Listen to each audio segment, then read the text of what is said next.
It was one of those blistering summer afternoons when the air shimmered above the asphalt, and the world seemed too hot, too cruel, and too quiet.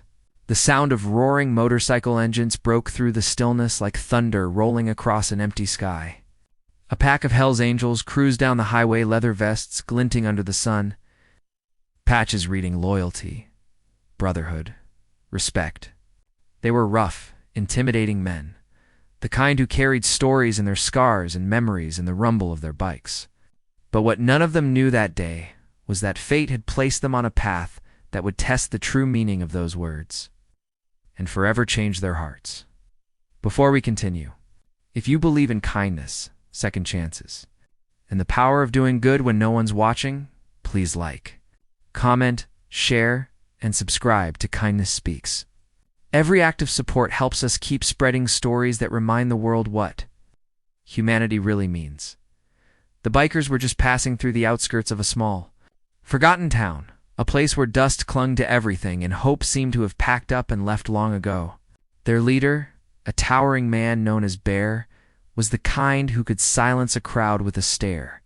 Yet behind that hard face was a man who had known loss, the kind of loss that carved empathy deep into the soul. As they pulled into a rundown gas station to refuel, none of them expected that within moments, they'd be pulled into a nightmare that would make even the toughest men's hearts tremble. From the edge of the lot came the piercing cry of a little girl. She couldn't have been more than 7, barefoot, her pink dress smeared with dirt, her face streaked with tears. She was running as fast as her tiny legs could carry her, stumbling across the gravel toward the bikers, her chest heaving with sobs. "Please," she cried, her voice cracking with fear. "They're beating my mama." For a second, no one moved. The men glanced at each other, stunned, rough, hardened faces caught off guard by a child's terror. Then Bear dropped his helmet, his expression shifting from confusion to pure burning focus. "Where?" he demanded, his voice low but fierce. The girl pointed shakily toward the row of trailers behind the gas station. "Behind there. Please hurry." Without hesitation, Bear swung back onto his Harley, the others right behind him. Engines roared like a storm as they tore across the dirt, dust flying in clouds behind them. The air was thick with dread. When they reached the trailer, they could hear it, the sound of shouting, the unmistakable thud of fists against flesh, and the muffled sobs of a woman begging for mercy. Bear's heart pounded. He kicked the trailer door open, and what he saw froze him. A man, drunk, red-faced, rage burning in his eyes, stood over a woman crumpled on the floor. Her face was bruised, her arms up, trying to protect herself. He raised his hand again, but before it came down, Bear grabbed him by the collar and yanked him backward, slamming him against the wall so hard the old trailer rattled. The other bikers rushed in. One helped the woman up, wrapping her in his jacket. Another stepped between her and the trembling girl who had followed them, her tiny arms reaching out for her mother. The drunk man shouted, cursed, spat, but his voice was quickly drowned out by the deep, terrifying growl of a dozen bikers who'd had enough. Bear didn't hit him. He didn't need to. His eyes alone spoke a promise. "If you ever touch them again, you'll regret you were born." When the sheriff's car arrived, called by one of the bikers, the man was already sitting outside, wrists zip-tied, blood trickling from a split lip he'd earned trying to fight his way free. The deputies took him without question. But the real scene was inside, a broken woman and her daughter being comforted by men who the world thought had no hearts. One biker handed the girl a bottle of water. Another offered his bandana to wipe her tears. And Bear, the man whose name alone used to scare people, gently knelt beside the mother and said, "You're safe now. Nobody's going to hurt you again." Later that evening, the group stayed with them at a diner down the road. The woman's name was Emily. She had been trapped in an abusive relationship for years. Too scared to leave, too poor to start over.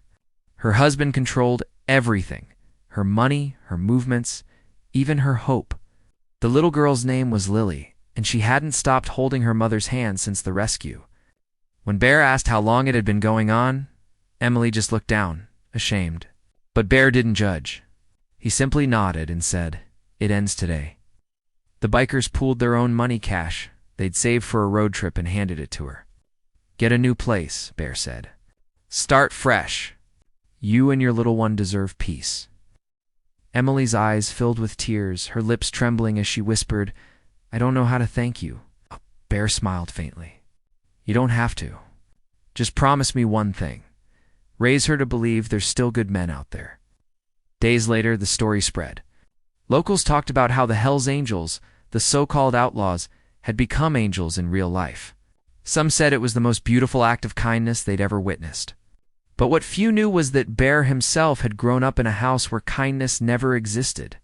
His mother had been beaten by his stepfather until one day she finally escaped. Helping Emily was like rewriting his own story, proving that the cycle could end. That pain could turn into purpose. Months passed. Emily found work at a diner in a nearby town, and Lily started school, her laughter brighter, her eyes lighter. Every few weeks, a group of bikers would roll through quietly just to check in.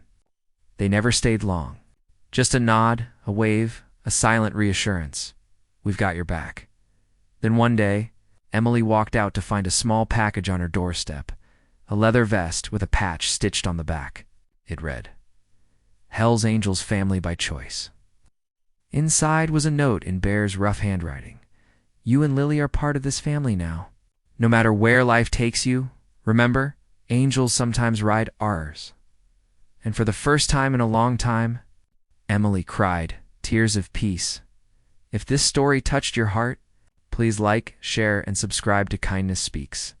Every story we tell reminds someone that compassion can come from the most unexpected places, even from those the world labels as lost.